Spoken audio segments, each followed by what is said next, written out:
এই যে রাজু দেখ আমি কি পেয়েছি, আমি তো হাত মোজা পেয়েছি। এখন আমি দোকানদারি করব, ঠিক আছে?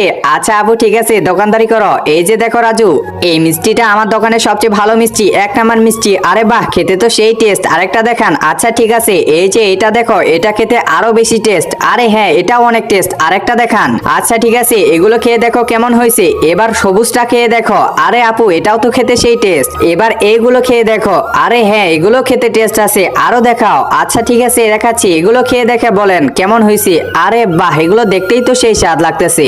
এবার এই চেরি ফলটা খেয়ে দেখেন। আচ্ছা ঠিক আছে। আরে বাহ, এটা তো সেই খেতে লাগতেছে। আরে এটা কে আসতেছে? তার আগে আমি দেখবো তুমি ফ্রি ফায়ারকে ভালোবাসো নাকি নিজের মা বাবাকে ভালোবাসো। তুমি যদি ফ্রি ফায়ারকে ভালোবাসো তাহলে লাইক করে দাও, আর যদি তুমি মা বাবাকে ভালোবাসো তাহলে লাইক সাবস্ক্রাইব দুটোটাই করে দাও, আর কমেন্ট বক্সে বলে যাও ফ্রি ফায়ার নাকি মা বাবা। আরে কি ব্যাপার, আমাদের দোকানে কে? আরে রাজু তাড়াতাড়ি ভাগ, ভাইয়াটা চলে আসছে। এই তোমরা ওই ছেলে মেয়েগুলো না যারা আমাকে বোকা বানিয়ে সবকিছু খাইয়ে চলে গেছিল? হ্যাঁ চিনতে পারছি, তোমরাই ছিল না?